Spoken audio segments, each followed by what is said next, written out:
Hello everyone, welcome back to pharmacy India plus. हमारे पास क्या है, कौन सा सिंथेसिस है मैम? हान सिंथेसिस हमारे पास है। समझिए हान सिंथेसिस से कैसे बनता है बेटा। हान सिंथेसिस में सबसे पहले हमें लेना पड़ता है कोई ना कोई अल्फा हेलो कीटोन। कहाँ पे मिलता है पिरिडीन मैम? बहुत सारे ड्रग्स में आपको पिरिडीन मिलता है। उसके अलावा विटामिन B6, विटामिन B3 में भी मिलता है, आप लिख सकते हो। It is also present. Hello everyone, welcome back to pharmacy India plus. कैसे हैं आप सारे बच्चे? उम्मीद कर रही हूँ you all are doing well और आप सभी बच्चों की पढ़ाई अपने अपने घरों पे बहुत अच्छे से चल रही होगी। तो जैसा कि आप सभी को पता है कि हम ऑलरेडी अपना 4th सेमेस्टर स्टार्ट कर चुके हैं। 4th सेमेस्टर में इससे पहले मैं आपको 3 यूनिट्स ऑलरेडी कवर अप करवा चुकी हूँ और फाइनली हम अपनी यूनिट 4 पे मूव ऑन कर चुके हैं। यूनिट 4 हमारे पास क्या दी गई है मैम? यूनिट 4 में आज का जो हम टॉपिक कवर करने जा रहे हैं that is a very very important topic. इस टॉपिक को कई बार इस टॉपिक से क्वेश्चंस आ चुके हैं और कई बार आने के पॉसिबिलिटीज भी हैं। यहाँ बेटा हम सिंथेसिस करेंगे, केमिकल रिएक्शंस देखेंगे और कुछ मेडिसिनल यूजेस भी देखेंगे बहुत सारे हेट्रोसाइक्लिक कंपाउंड्स के, जैसे कि thiazole, pyridine, quinoline and isoquinoline. इन चारों कंपाउंड्स के बारे में बहुत सारी चीजें हमें आज यहाँ से वाइंड अप करनी है और आपको आज का ये लेक्चर बहुत ज्यादा इंपॉर्टेंट है, अच्छे से देख लीजिएगा क्योंकि यहाँ से क्वेश्चन लॉन्ग शॉर्ट दोनों में कैसे भी पूछे जा सकते हैं।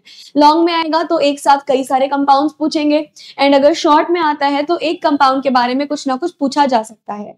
तो ये हमारा आज का पूरा लेक्चर रहने वाला है और अगर आपको इस लेक्चर के हैंड रिटन नोट्स भी चाहिए तो उसके लिए आपको क्या करना पड़ेगा? WhatsApp and Telegram channel join करना पड़ेगा, जहां पर आपको इन लेक्चर्स के या फिर सभी लेक्चर्स के हैंड रिटन नोट्स की PDF अवेलेबल करवा दी जाएगी। अगर अभी तक आपने व्हाट्सएप या फिर टेलीग्राम ज्वाइन नहीं किया है तो जल्दी से ज्वाइन कर लीजिएगा। उसके अलावा अगर आप नए बच्चे हैं या पहली बार इस चैनल पर, इस वीडियो पर आ रहे हैं तो आपको फार्मेसी इंडिया मोबाइल ऐप भी जरूर से डाउनलोड कर लेना है। ऐप पे जाकर के, प्ले स्टोर पे जाकर के ये ऐप डाउनलोड कर लीजिएगा। जितनी भी अपडेट्स होती हैं, जितनी भी रिसेंट नोटिफिकेशंस आएंगी अपडेट्स की, सब कुछ आपको यहाँ पर मिल जाएगा। और इसके अलावा अगर आप किसी कॉम्पिटिटिव एग्जाम की तैयारी करना चाहते हो और आपको उसका सिलेबस देखना है या फिर उसके PY पेपर्स देखने हैं तो भी आपको एकदम फ्री ऑफ कॉस्ट हमारी ऐप पर मिल जाएंगे, आप ज्वाइन कर सकते हैं। और अब बिना किसी देरी के स्टार्ट करते हैं अपने आज के टॉपिक से। और हम सबसे पहले जिस कंपाउंड के बारे में डिस्कशन करने जा रहे हैं बेटा, दैट कंपाउंड इज थायाजोल। तो सबसे पहले हम डिस्कस करने जा रहे हैं बेटा थायाजोल के बारे में। अब मुझे जरा बताना थायाजोल दिखता कैसे है, किस तरीके से हमारा थायाजोल दिखेगा। देखिएगा मैम, जो हमारा थायाजोल होता है उसमें सल्फर का क्या मतलब है? सल्फर का मतलब थाया का क्या मतलब है मैम? थाया का मतलब है सल्फर। यानी ये दिखेगा कैसे मैम? ये दिखेगा C3H3NS। थाया का मतलब क्या हो गया मैम? थाया का मतलब हो गया सल्फर। एजा का मतलब क्या हो गया मैम? एजा का मतलब हो गया नाइट्रोजन। यानी थायाजोल में हमारे पास कार्बन, हाइड्रोजन के अलावा नाइट्रोजन भी अवेलेबल होता है एज वेल एज सल्फर भी अवेलेबल होता है। नाइट्रोजन से ही आया है हमारे पास अजोल, बेसिकली एजा, और हमारे पास सल्फर से क्या आया है मैम? सल्फर से आया है थाया। ये होता क्या है याद रख लीजिएगा, it is a 5 membered heterocyclic ring. ये स्ट्रक्चर इंपॉर्टेंट है बेटा, याद रख लीजिएगा। 5 मेंबर्ड हेट्रोसाइक्लिक एरोमेटिक रिंग होती है ये, which consists of what ma'am? It is a 5 membered heterocyclic ring containing nitrogen and sulfur। ठीक है ना? क्या कंटेन करता है मैम? Containing nitrogen. अच्छा, नाइट्रोजन कौन सी पोजीशन पे होगा याद रख लीजिएगा। नाइट्रोजन जो होगा वो आपका फर्स्ट पोजीशन पे होने वाला है। नाइट्रोजन के अलावा क्या होता है? नाइट्रोजन के अलावा मैम यहाँ पर सल्फर आता है। अच्छा, सल्फर कौन सी पोजीशन पे होता है जरा बताना। सल्फर बेटा आपका जो है ना वो 3rd पोजीशन पे होता है। तो ये चीजें जो है बेटा वो आपको याद रखनी है कि हमारा जो थायाजोल है क्या है मैम? ये बेसिकली एक हेट्रोसाइक्लिक एरोमेटिक कंपाउंड है। इसमें नाइट्रोजन फर्स्ट पोजीशन पे है, सल्फर जो है वो 3rd पोजीशन पे होता है। और कैसा होता है ये मैम? एरोमेटिक होता है। तो ये किसके बारे में बात हो गई मैम? थायाजोल के स्ट्रक्चर के बारे में। अब हम बात करते हैं कि इनको सिंथेसाइज कैसे किया जाता है, किस तरीके से हमें इसका सिंथेसिस पढ़ना है। चलिए हेडिंग डालेंगे अब हम अगली, सिंथेसिस। किस तरीके से हमारा थायाजोल जो है वो सिंथेसाइज किया जाता है। देखिए बेटा, थायाजोल को सिंथेसाइज करने के बहुत सारे सिंथेसिस होते हैं और आपके एग्जाम में भी आपको उन्हीं में से किसी के बारे में लिखना है। मैं आपको वो बताने जा रही हूँ जहां से एग्जाम में सबसे ज्यादा पूछा जाता है और जो सबसे ज्यादा इंपॉर्टेंट रहता है। तो सबसे पहले मैं जिस सिंथेसिस के बारे में आपके सामने बात करूंगी दैट इज हान सिंथेसिस। हान सिंथेसिस बहुत ज्यादा इंपॉर्टेंट रहता है बेटा। अब हार्न सिंथेसिस की स्पेलिंग याद रखिएगा, HANTZ, और उसके बाद आता है आपका SCH, हार्न सिंथेसिस। कई बार इसको बच्चे गलत कर देते हैं। चलिएगा, हमारे पास क्या है, कौन सा सिंथेसिस है मैम? हार्न सिंथेसिस हमारे पास है। समझिए, हार्न सिंथेसिस से कैसे बनता है बेटा? हार्न सिंथेसिस में सबसे पहले हमें लेना पड़ता है कोई ना कोई अल्फा हेलो कीटोन। जैसे ही अल्फा हेलो कीटोन की थायोमीन के साथ में रिएक्शन कराते हैं, इमीडिएटली आपको थायाजोल का फॉर्मेशन हो जाएगा। वापस सुनिएगा, सबसे पहले हमें लेना क्या होता है मैम? आपको ना अल्फा हेलो कीटोन लेना होता है। अल्फा हेलो कीटोन की आपको रिएक्शन करानी होती है थायामीन से। उसके बाद क्या मिलता है मैम? तुरंत हमें अपना अलग कंपाउंड यानी हमारा डेरिवेटिव जो है वो मिल जाएगा। तो सबसे पहले हम क्या ले लेते हैं मैम? आप ले लीजिए alpha halo ketone. Alpha halo ketone की रिएक्शन बताना जरा किसके साथ करानी है मैम? अल्फा हेलो कीटोन की रिएक्शन आपको थायोअमाइड के साथ करवाना है। और हमें रिसीव क्या होगा? जैसे ही मैम आप इसकी रिएक्शन करा दोगे थायोअमाइड के साथ, इमीडिएटली आपको रिसीव हो जाएगा थायाजोल। ठीक है ना? क्या रिसीव हो जाएगा मैम? इमीडिएटली हमें थायाजोल रिसीव हो जाएगा। Alpha halo ketone when reacts with thioamide we receive thiazole. चलो, अल्फा हेलो कीटोन का एक एग्जांपल बता दीजिए मैम। बहुत इजी है बेटा, जैसे कि CH3CO CH2Br। अल्फा पोजीशन पे क्या लगा हुआ है? कोई ना कोई हैलोजन लगा हुआ है। यहाँ पे फंक्शनल ग्रुप कौन सा है? कीटोन, यानी अल्फा हेलो कीटोन हमारे पास है। और हमने क्या ले लिया मैम? थायोअमाइड ले लिया। थायोअमाइड एज एन हम एक काम करते हैं, थायो यूरिया ले लेते हैं। यूरिया क्या होता है मैम? यूरिया भी तो एक प्रकार का अमाइड ही होता है ना। तो हमने क्या ले लिया मैम? आपने यहाँ पर थायो यूरिया यानी थायोअमाइड ले लिया। क्या मिल जाएगा? याद रखिएगा, 2 अमीनो थायाजोल हमें मिल जाएगा। यानी एक डेरिवेटिव मिला। कौन सा डेरिवेटिव मिला? हमें मिल गया मैम 2 अमीनो थायाजोल। यानी इसके पास सेकंड पोजीशन पे कौन सा ग्रुप लगा हुआ है मैम? इसके सेकंड पोजीशन पे अमीनो ग्रुप लगा हुआ है, अमीन ग्रुप लगा हुआ है, जिसकी वजह से हम क्या बोल सकते हैं मैम? आप बोल सकते हो कि आपको एक डेरिवेटिव मिला है थायाजोल का हार्न सिंथेसिस के बाद। और यहाँ पे हमें जो अमाइड लेना था उसकी जगह हमने थायो यूरिया ले लिया, which is also a kind of amide, है ना। ये हमारे पास रिएक्शन हो गई। उसके अलावा आप एक और सिंथेसिस करा सकते हो अल्फा कार्बोनिल कंपाउंड से। देखते हैं जरा अल्फा कार्बोनिल कंपाउंड से किस प्रकार की सिंथेसिस होती है। लिखिएगा जरा, from alpha carbonyl compounds.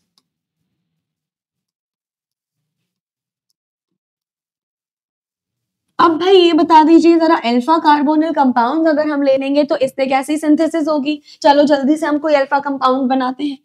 Compound तो सेम वही चल जाएगा जो हमने अभी बनाया था, सेम वही कंपाउंड हमारा ले लेंगे। ये क्या हो जाएगा मैम? ये भी तो हमारा एक अल्फा हेलो कंपाउंड ही है। अब इसकी रिएक्शन किसके साथ करवानी है? बहुत इंपॉर्टेंट है ये चीज।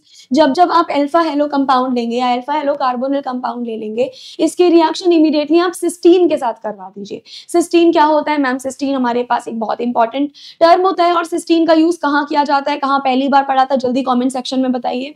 सिस्टीन का स्ट्रक्चर क्या होता है? कॉमेंट सेक्शन में बताइए, क्योंकि ये काफी ज्यादा इंपॉर्टेंट रहने वाला है। तो जैसे ही इसकी रिएक्शन हम सिस्टीन के साथ में बेटा करवा देते हैं, हमें देखो क्या रिसीव होगा। हमने ये लिया और इसकी रिएक्शन किसके साथ करवा दी मैम? आपने इसकी रिएक्शन करवा दी है सिस्टीन के साथ। अब जैसे ही इसकी रिएक्शन सिस्टीन के साथ करवाएंगे, हमें क्या मिलेगा? हमें थायाजोल का एक डेरिवेटिव मिल जाएगा। पहले भी वाली रिएक्शन में थायाजोल का डेरिवेटिव मिला, 2 अमीनो थायाजोल। यहाँ पे भी बेटा आपको थायाजोल का एक डेरिवेटिव मिल जाएगा। अब ये डेरिवेटिव डिसाइड कौन करेगा मैम? सिस्टीन डिसाइड करेगा। तो हमें क्या मिला मैम? हमें मिल गया बेसिकली डेरिवेटिव ऑफ थायाजोल, यानी थायाजोल डेरिवेटिव।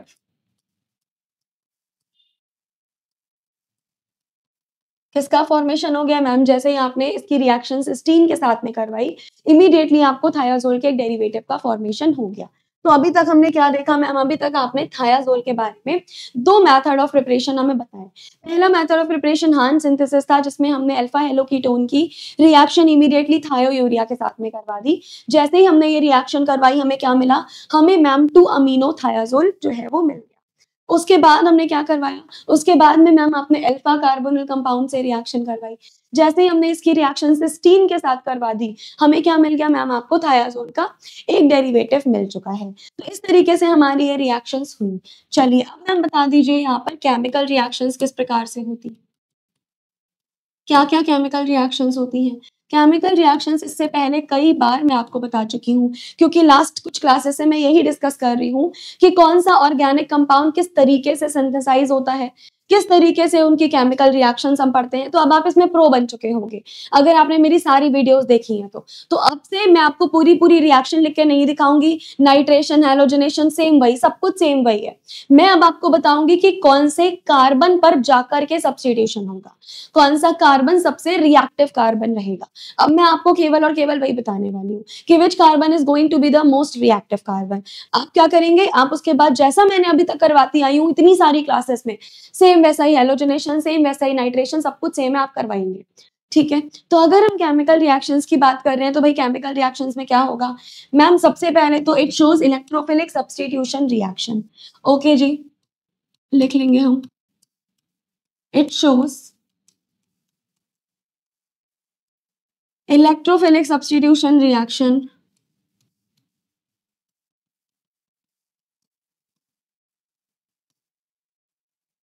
अच्छा, कौन से कार्बन पर सबसे ज्यादा इंपॉर्टेंट यही वाली बात होगी मैम, ये इलेक्ट्रोफिलिक सब्स्टिट्यूशन दिखाता है एट कार्बन 5 पर।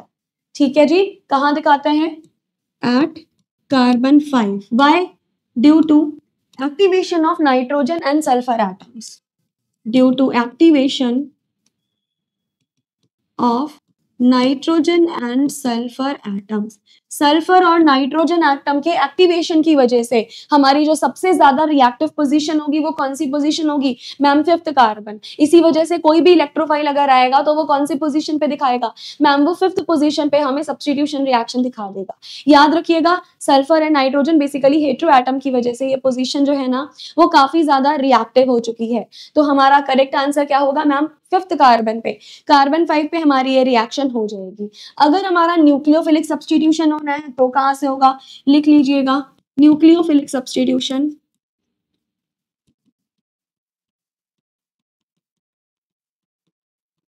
बताना जरा, अगर न्यूक्लियोफाइल आकर के सब्स्टिट्यूट होगा तो किस पोजीशन पे होगा ma'am, nucleophile substitution will takes place, या nucleophilic substitution will takes place at carbon 2।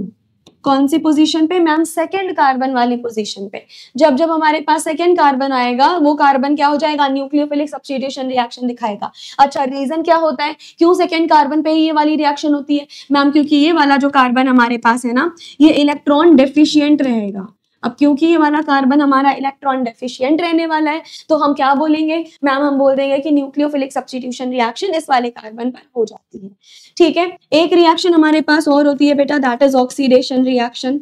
ये भी आपको बहुत इंपॉर्टेंट है, पढ़नी है। ऑक्सीडेशन में बेसिकली क्या हो जाता है मैम, थायाजोल जो है वो ऑक्सीडाइज हो जाएगा और क्या बना लेगा मैम, थायाजोल। जैसे ही ऑक्सीडेशन रिएक्शन दिखाएगा ऑक्सीडाइज होके ऑक्साइड का फॉर्मेशन करके आ जाएगा। यानी हम क्या लिख देंगे, हम लिख सकते हैं कि थायाजोल,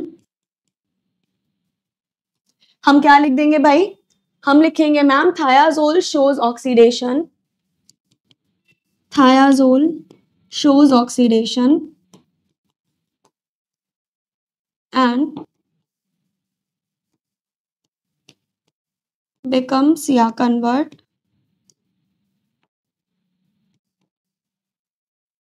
थायाजोल क्या करेगा मैम, थायाजोल आपको ऑक्सीडेशन रिएक्शन दिखाएगा और इस किस में कन्वर्ट हो चुका होगा, थायाजोल एन ऑक्साइड में मैम कन्वर्ट हो चुका होगा। किस में कन्वर्ट हो चुका होगा, थायाजोल एन ऑक्साइड में। ये हमारे पास क्या होंगी, केमिकल रिएक्शंस होंगी। Again I am telling you, मैं एक एक रिएक्शन आपको लिख के नहीं बता रही हूँ क्योंकि सेम टू सेम वैसी है जैसी मैं पहले की क्लासेस में करवा चुकी हूँ। तो आपने अगर पहले की क्लासेस देखी है तो आपके लिए बहुत बेनिफिशियल होने वाला है, नहीं देखी है तो एक बार देख लेना। पिछले 4-5 क्लासेस में मैं सेम रिएक्शन लगवा रही हूँ आपको, इसीलिए मैंने आपको ये बता दिया कि किस पोजीशन पर जाकर के सब्स्टिट्यूशन होना है। इतना आपके लिए मोर देन इनफ रहने वाला है। बाकी रिएक्शन और उनके एग्जाम्पल आप लोग कर सकते हो यहाँ से। ठीक है, सिंथेसिस हालांकि मैंने आपको बता दी है। तो अब हम किसके बारे में देखना प्रेफर करेंगे, अब आप मैम थोड़ा थोड़ा हमें बता दीजिए इसके मेडिसिनल यूजेस के बारे में। अब आप जरा ये बता दीजिए यहाँ पर कितने मेडिसिनल यूजेस होते हैं, क्या क्या मेडिसिनल यूजेस हैं यहाँ पर इसके, समझिएगा बेटा। बहुत सारे इसके मेडिसिनल यूजेस आपको देखने हैं, जैसे कि मैम ये प्रेजेंट होता है विटामिन B1 में यानी थायामीन में। थायामीन में आपका थायाजोल बहुत ज्यादा हाईली क्वांटिटी में प्रेजेंट होता है, तो आप लिख सकते हो कि it is present in vitamin B1।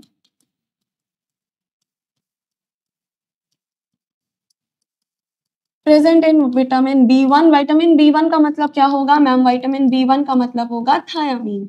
यानी ये कहाँ प्रेजेंट होता है मैम? ये जो कंपाउंड है वो हमारा थायामीन में प्रेजेंट होता है। उसके अलावा मैम, उसके अलावा ये हमें काफी सारे ड्रग्स में भी मिलता है। कौन कौन से ड्रग्स में मिलता है मैम? ये एंटी बैक्टीरियल ड्रग में मिल सकता है।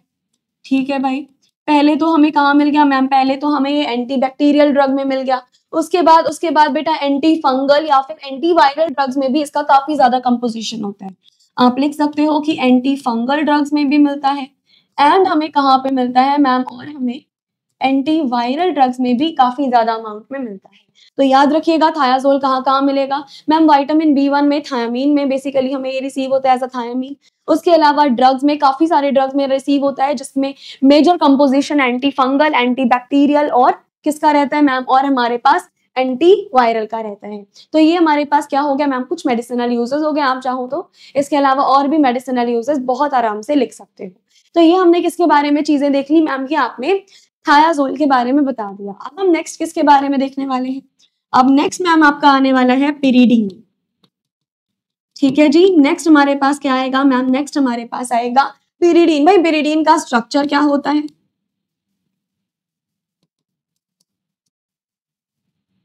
मैम? ये जो है ना वो हमारे पास स्ट्रक्चर होता है पिरिडीन का। ये क्या होता है मैम? ये 6 मेंबर्ड की एरोमेटिक हेट्रोसाइक्लिक रिंग होती है जिसमें एक नाइट्रोजन एटम अवेलेबल होता है। तो जरा बता दो मैं क्या लिखूं यहाँ पर मैम? आप इजीली लिख सकते हो कि pyridine is a 6-membered heterocyclic ring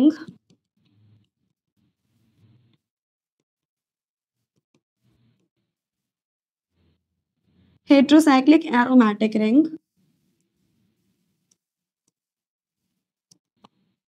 which contains nitrogen at first position,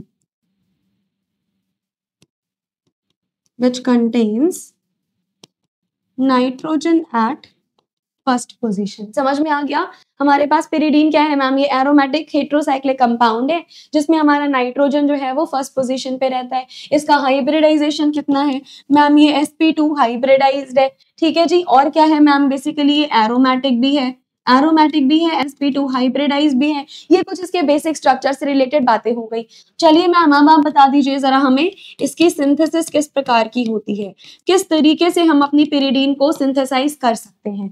बहुत तरीके की सिंथेसिस होती है लेकिन सबसे पहले हम जिसके बारे में पढ़ेंगे वो क्या होगा मैम? सबसे पहले आप पढ़ेंगे हांस पिरिडीन सिंथेसिस के बारे में। हमने थायाजोल में भी हांस सिंथेसिस के बारे में पढ़ा था, यहाँ पे भी हांस सिंथेसिस है और इसको क्या बोला जाता है मैम? हांस पिरिडीन सिंथेसिस। चलिएगा, तो सबसे पहली हमारी सिंथेसिस कौन सी है?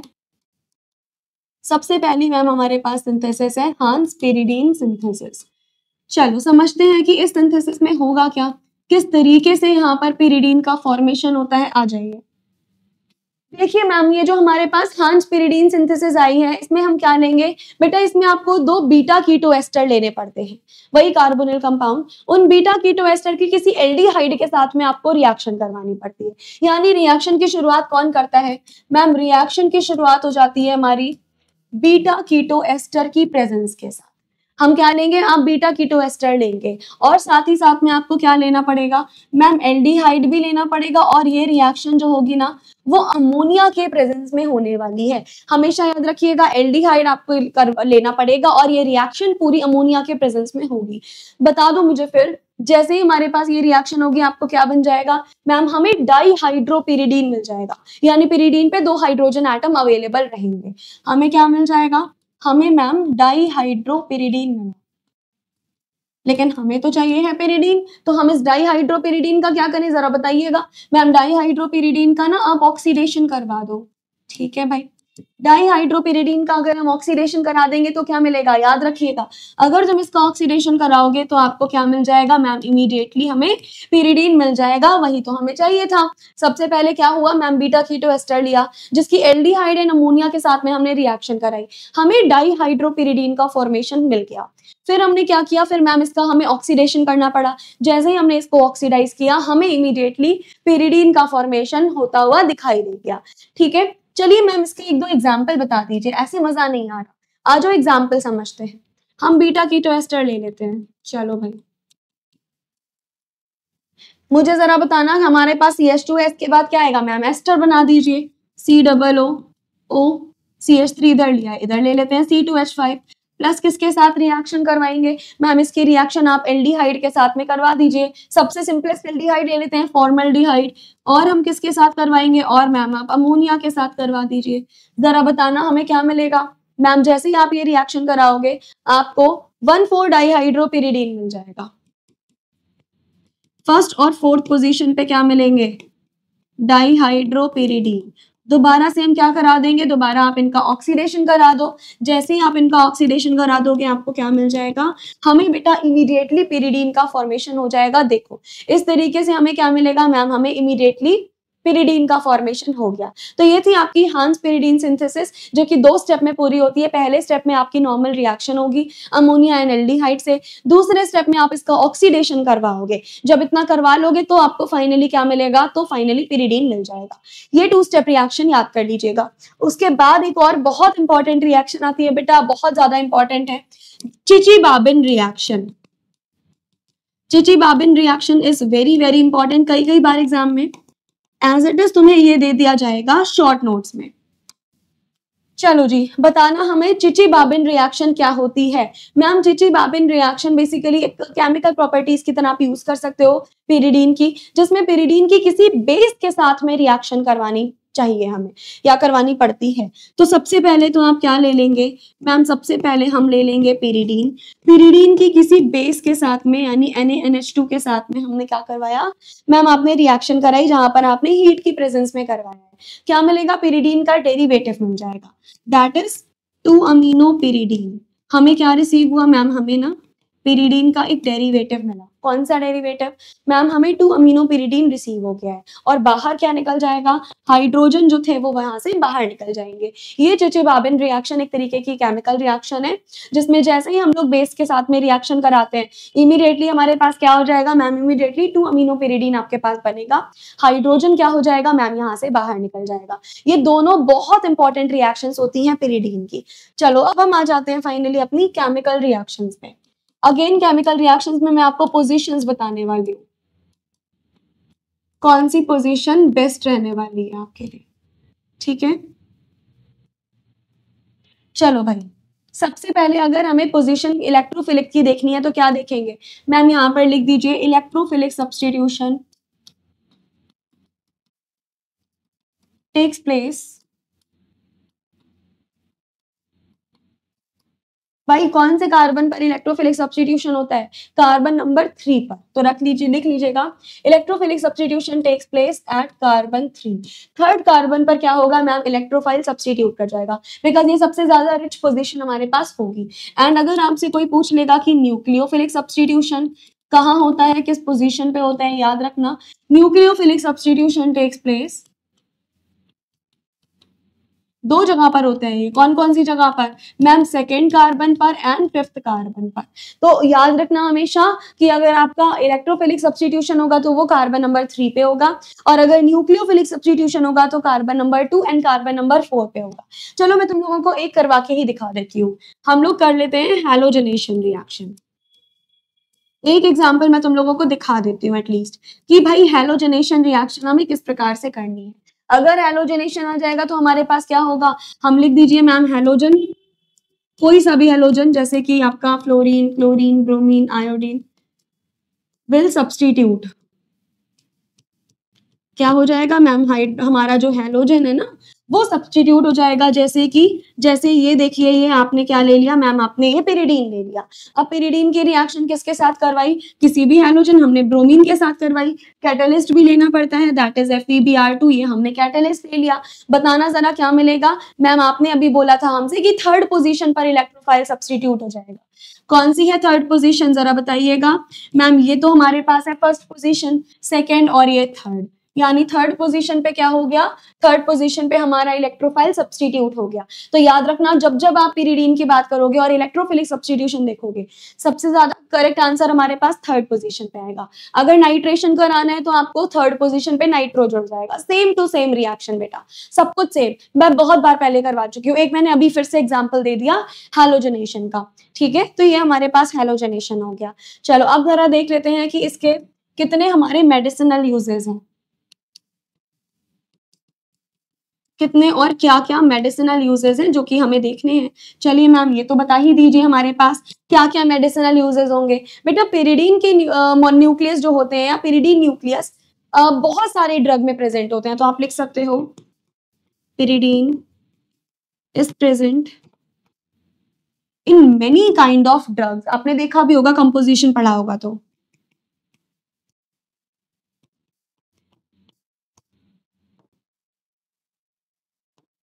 कहाँ पे मिलता है पिरिडीन मैम? बहुत सारे ड्रग्स में आपको पिरिडीन मिलता है। उसके अलावा विटामिन B6, विटामिन B3 में भी मिलता है, आप लिख सकते हो इट इज ऑल्सो प्रेजेंट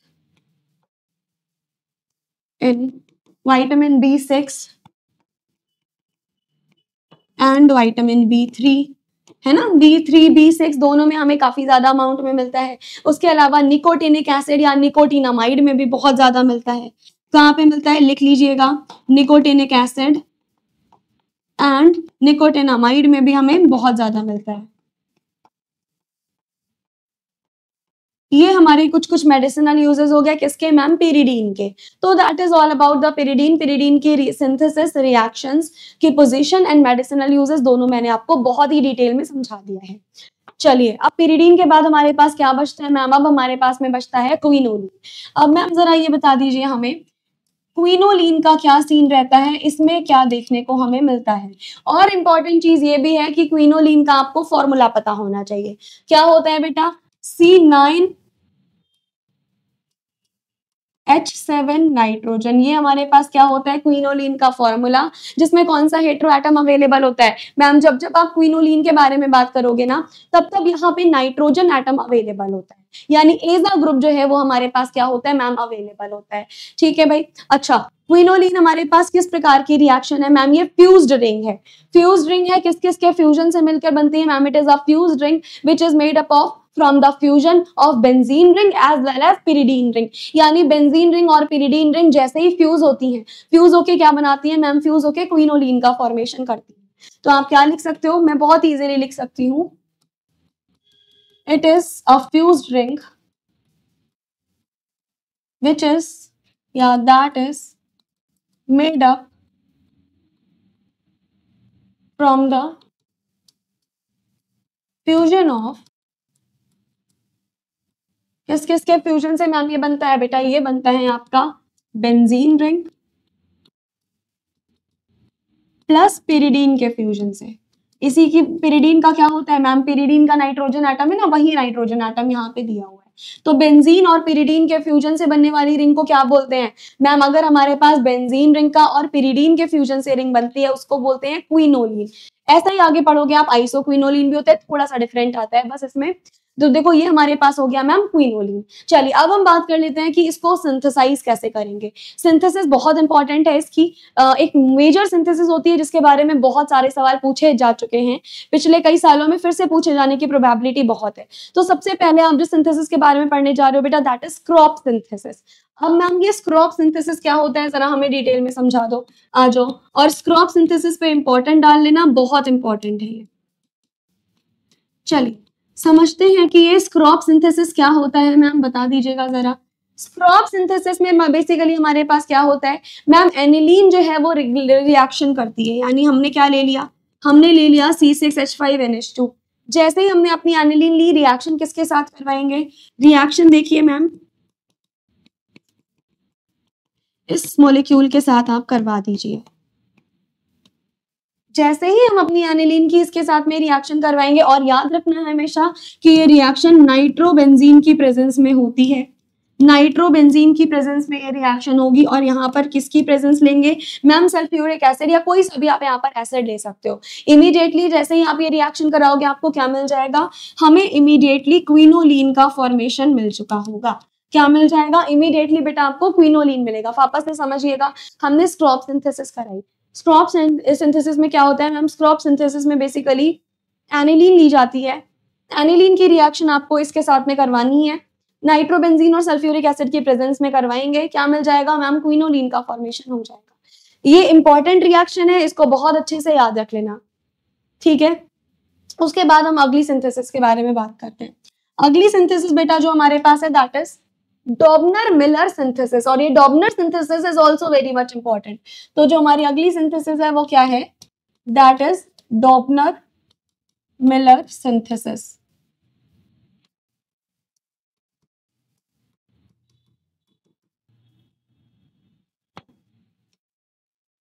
आ जाते हैं, समझते हैं कि ये डॉबनर मिलर सिंथेसिस हमारे पास क्या होती है। मैम यहाँ पर भी जैसे आपने स्क्रॉप में एनिलीन लिया था, आप यहाँ पर भी एनिलीन लो।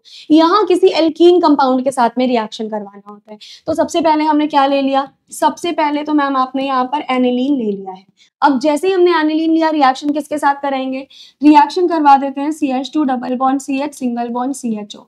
हमने, ठीक है, हमने इस टाइप का कोई भी कंपाउंड ले लिया, और ये भी रिएक्शन कैसी होगी मैम, ये भी रिएक्शन आपकी किसी ना किसी एसिड की प्रेजेंस में होगी। जैसे स्क्रॉप में भी हमने एक एसिड लिया था, बनता क्या है मैम, बनता अपना क्विनोलीन है। तो यहाँ पर हमारे पास इमीडिएटली क्या बन चुका होगा, इमीडिएटली आपका क्विनोलीन फॉर्म हो चुका होगा। तो ये आपकी डॉबनर मिलर सिंथेसिस हो गई, जिसमें हमने एनिलीन की इस कंपाउंड के साथ में रिएक्शन कराई किसी भी एसिड के प्रेजेंस में। हमें क्या मिल गया, हमें मैम क्विनोलीन का फॉर्मेशन इमीडिएटली मिल चुका है। Done, I think this is clear to everyone. अब हम आगे मूव ऑन करते हैं इनके केमिकल सिंथेसिस की तरफ। केमिकल रिएक्शंस में मैम हमें क्या क्या पढ़ना है, जरा ये बता दीजिएगा। देखिए, जब हम केमिकल रिएक्शंस के बारे में बात करें तो आपको पता होना चाहिए कि इलेक्ट्रोफिलिक सब्स्टिट्यूशन कहाँ होगा, न्यूक्लियोफिलिक सब्स्टिट्यूशन कहाँ होगा, अगर हम इनका ऑक्सीडेशन करवा देंगे तो क्या बन जाएगा, और अगर हम इनका रिडक्शन करवा देंगे तो क्या बन जाएगा। ये सारी चीजें आपको पता होनी चाहिए। इलेक्ट्रोफिलिक न्यूक्लियोफिलिक सब्स्टिट्यूशन बहुत बार बता चुकी, ऑक्सीडेशन भी मैं बता चुकी हूँ। अब आज मैं आपको एक रिडक्शन की रिएक्शन दिखा देती हूँ, क्योंकि रिडक्शन थोड़ा सा अलग होता है और इंपॉर्टेंट भी होता है। उसके अलावा पहले मैं आपको बता देती हूँ कि इलेक्ट्रोफिलिक सब्स्टिट्यूशन कहाँ होगा।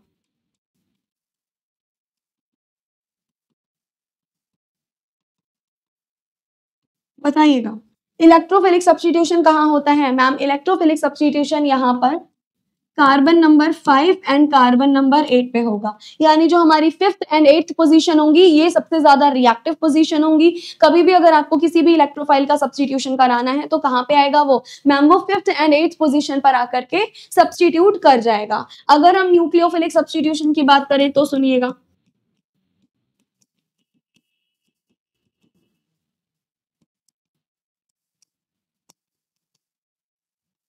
Nucleophilic substitution ma'am carbon number 2 and carbon number 4 पर होगा। ठीक है, इलेक्ट्रोफाइल सब्स्टिट्यूट होता है 5th और 8th पोजीशन पे, न्यूक्लियोफाइल सब्स्टिट्यूट होगा 2nd एंड 4th पोजीशन पे। I hope this is clear to everyone. उसके बाद हमारे पास क्या आता है मैम, उसके बाद ये ऑक्सीडेशन रिएक्शन भी शो करेंगे। अच्छा जी, अगर ऑक्सीडेशन शो कर रहे हैं तो मुझे जरा बताना प्रोडक्ट क्या मिलेगा। अभी तक जो मिलता आ रहा है सेम वही मिलेगा, इस बार क्विनोलिन एन ऑक्साइड मिलेगा। जैसे पिरिडीन के केस में पिरिडीन एन ऑक्साइड मिला था, सेम यहाँ पर क्या मिल जाएगा, सेम यहाँ पर हमें मिलेगा मैम क्विनोलिन एन ऑक्साइड। ठीक है जी, हमें यहाँ पर क्या मिला मैम, आपको क्विनोलिन एन ऑक्साइड मिल गया। सिमिलरली अगर हम यहाँ पर रिडक्शन कराते हैं तो रिडक्शन के बाद हमें प्रोडक्ट क्या मिल जाएगा मैम, टेट्राहाइड्रोक्विनोलिन मिल जाएगा। इसका ये रिड्यूस हो जाएगी क्विनोलिन और क्या बना लेगी, इमीडिएटली आपकी टेट्राहाइड्रोक्विनोलिन का फॉर्मेशन करवा देगी, है ना जी। तो टेट्राहाइड्रोक्विनोलिन हमारे पास फॉर्म होके बन जाएगा। अच्छा मैम, इसकी रिडक्शन रिएक्शन थोड़ा एक्सप्लेन कर दीजिएगा। बिल्कुल कर देते हैं। ये जो पिरिडीन की रिडक्शन रिएक्शन है ना, चलो भाई इसका हम एक बारी एक्सप्लेनेशन भी देख लेते हैं कि किस तरीके से यहाँ पर ये हुआ। सबसे पहले आप क्या लेंगे मैम, सबसे पहले हम क्विनोलिन ले लेते हैं। क्विनोलिन की रिडक्शन कराना है, यानी किसके साथ रिएक्शन मैम, हाइड्रोजन के साथ आप रिएक्शन करवा दो। क्या मिल जाएगा मैम, कैटलिस्ट की प्रेजेंस में करवाइएगा, टेट्राहाइड्रोक्विनोलिन मिल जाएगा। हमने कौन सा कैटलिस्ट लिया, निकल नहीं लेते हैं, क्या मिल जाएगा 1 2 3 4 हर पोजीशन पे, इसलिए टेट्राहाइड्रोक्विनोलिन, ये हमें क्या मिला, रिड्यूस्ड प्रोडक्ट मिल चुका है। तो जैसे ही आप अपनी क्विनोलिन का रिडक्शन कराओगे, क्या मिल चुका होगा मैम, ये कैटलिस्ट की प्रेजेंस में होगी मैम, हमें हाइड्रोक्विनोलिन का डेरिवेटिव मिल गया, यानी क्विनोलिन का रिड्यूस्ड फॉर्म जो है वो हमें मिल चुका है। क्विनोलिन हमारा क्या हो चुका है, कंप्लीटली रिड्यूस हो चुका है। ठीक है, अब हम क्या देखने वाले हैं, अब आप बता दीजिए जरा इनके मेडिसिनल यूजेस को। क्विनोलिन के मेडिसिनल यूजेस अगर हैं तो कौन कौन से, और ये आपको बहुत डिटेल में पता होनी चाहिए बेटा। क्या क्या मेडिसिनल यूजेस है क्विनोलिन के? इंपॉर्टेंट एल्केलॉइड होता है मैम, जो बेसिकली क्या कंटेन करता है मैम? जो क्विनोलिन रिंग कंटेन करता है। तो लिख दीजिएगा, it is an important alkaloid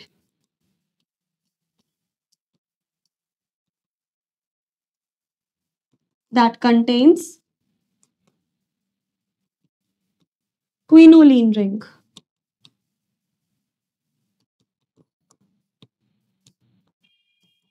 बहुत इंपॉर्टेंट एल्केलॉइड होता है ये।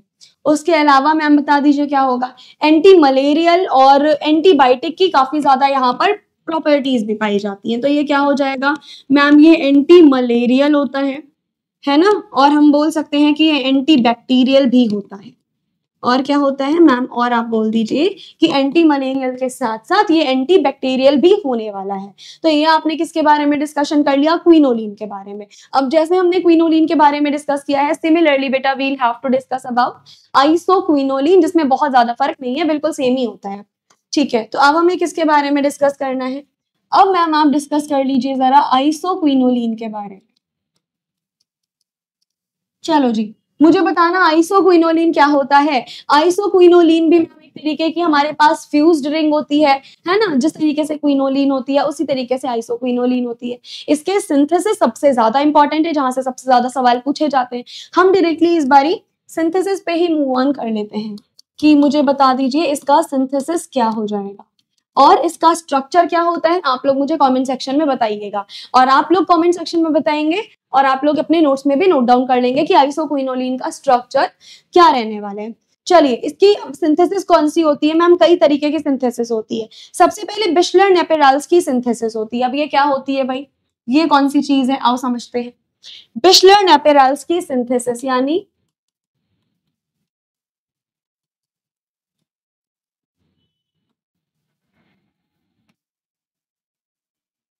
यस। अब इस सिंथेसिस में मैम होना क्या है, जरा ये बता दीजिएगा। सिंथेसिस तो आपने बता दी, अब इस सिंथेसिस में हमें करना क्या है, हमें पढ़ना क्या है, एक बार ये भी बता दीजिए। इसमें बेसिकली आपको अल्फा कार्बोनिल कंपाउंड लेना पड़ता है। अब अल्फा कार्बोनिल कंपाउंड हम कैसे लेने वाले हैं? अमाइड टाइप का। देखो भाई, कुछ इस तरीके से लेने वाले हैं। हमने क्या ले लिया मैम? आपने यहाँ पर ये अमाइड टाइप का कुछ ले लिया। अब इसकी रिएक्शन हम किसके साथ करवाएंगे? इसकी रिएक्शन फॉस्फोनिल क्लोराइड के साथ, यानी हमने किसके साथ करवा दी मैम? आपने इसकी रिएक्शन जो है ना POCl3 के साथ में करवा दी। बता दो क्या मिलेगा मैम? आपको हाइड्रोक्विनोलिन मिल जाएगा, और वो भी कौन कौन सी पोजीशन पे? 3,4 डाईहाइड्रो आइसोक्विनोलिन। आपको जो मिलेगा वो एक प्रकार का डेरिवेटिव होगा, जिसमें हमारे पास basically third and fourth position पे डाईहाइड्रो होगा, है ना? जिस तरीके से हमें क्विनोलिन में मिला था। फिर हमें इससे अगर सिर्फ आइसोक्विनोलिन लेना है तो क्या करना पड़ेगा? तो फिर मैम आपको इसका ऑक्सीडेशन करवाना पड़ेगा। जैसे हम इसका ऑक्सीडेशन करवा देंगे, हमें क्या मिल जाएगा? हमें मिल जाएगा आइसोक्विनोलिन। ठीक है जी, क्या मिल चुका होगा हमें मैम? हमें इमीडिएटली मिल चुका होगा आइसोक्विनोलिन। ये हमारे पास एक बहुत बढ़िया रिएक्शन होती है। इसके बाद एक होती है पिक्टेट रिएक्शन। हमारे पास एक और रिएक्शन होती है बेटा, दैट इज पिक्टेट रिएक्शन। पिक्टेट का पूरा नाम होता है पिक्टेट स्पेंजुलर रिएक्शन। एक बार समझिए जरा, पिक्टेट रिएक्शन में क्या होता है। चलो समझते हैं पिक्टेट रिएक्शन में क्या होगा। देखिए मैम, अभी तक आपने ये जो बिशलर वाली सिंथेसिस ली थी, इसमें आपने अमाइड लिया था। सेम यही हम लेते हैं, बस अमाइड ना लेकर के अमीन ले लेते हैं। यहाँ पर इस बारी क्या हो जाएगा मैम? अभी ना आप अमाइड ना लेकर के अमीन ले लो, तो CH2 CH2 और यहाँ पर आ गया NH2। हमने क्या किया? हमने अमाइड नहीं लिया है, हमने यहाँ अमीन लिया है। इसकी रिएक्शन करवानी किसके साथ है? इसकी रिएक्शन मैम आपको एल्डिहाइड के साथ में करवानी है। तो जैसे ही आप इस अमीन की इस एल्डिहाइड के साथ में रिएक्शन कराओगे, आपको क्या मिलेगा? हमें बेटा टेट्राहाइड्रोआइसोक्विनोलिन डेरिवेटिव मिलेगा। क्या मिल जाएगा हमें?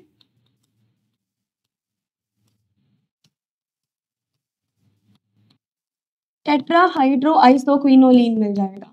और टेट्राहाइड्रोआइसोक्विनोलिन का जैसे ही हम ऑक्सीडेशन कराएंगे, हमें क्या मिलेगा?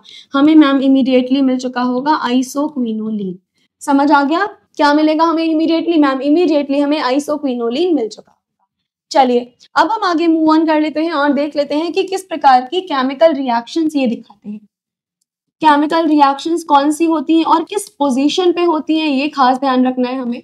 चलिए ये देख लेते हैं कि इसकी जो केमिकल रिएक्शंस हैं किस प्रकार की है और किस पोजीशन पे है। सबसे पहले तो मैम अगर आपको इलेक्ट्रोफिलिक सब्स्टिट्यूशन करवाना है तो जरा मुझे बताना कौन सी पोजीशन पे इलेक्ट्रोफिलिक सब्स्टिट्यूशन होगा। बेटा इस बारी 3 ऐसी पोजीशन है जहां पर आप इलेक्ट्रोफाइल को सब्स्टिट्यूट करवा सकते हो। कौन कौन सी? Carbon number 1, carbon number 3 and carbon number 4। इन तीनों पोजीशन पर आकर के आपका इलेक्ट्रोफाइल सब्स्टिट्यूट हो जाएगा क्योंकि तीनों ही काफी ज्यादा एक्टिवेट पोजीशंस होती है। तो हम लिख सकते हैं electrophilic substitution carbon 1, carbon 3 and carbon number 4। इन तीनों पोजीशन पे क्या होगा मैम? इलेक्ट्रोफाइल सब्स्टिट्यूट हो जाएगा।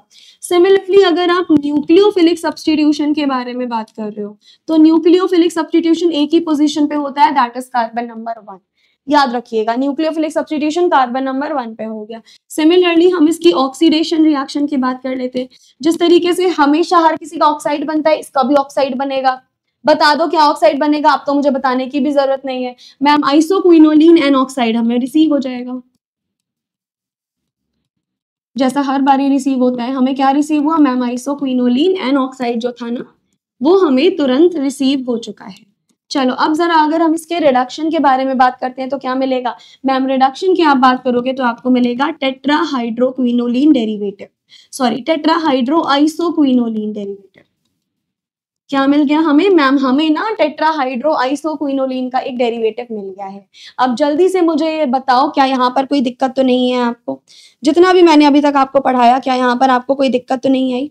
क्विनोलिन में, आइसोक्विनोलिन में आई होप आपको कोई भी दिक्कत नहीं आई होगी। आपको करना क्या है? आपको मुझे बताना है कि आइसोक्विनोलिन का स्ट्रक्चर क्या होता है ना? आइसोक्विनोलिन का स्ट्रक्चर क्या होता है ये आप लोग मुझे बताएंगे क्या होता है। अच्छा अगर आपसे क्विनोलिन का स्ट्रक्चर पूछा जाए तो क्या होगा मैम? क्विनोलिन के स्ट्रक्चर में एक बेंजीन रिंग और एक हमारे पास क्या होती है? पिरिडीन रिंग होती है। अगर आपसे आइसोक्विनोलिन का स्ट्रक्चर पूछ लिया जाए तो क्या होगा मैम? ये रिंग भी हमारे पास कुछ इसी तरीके से होती है, लेकिन नाइट्रोजन एटम की पोजीशन बदल जाती है। क्या हो जाएगा?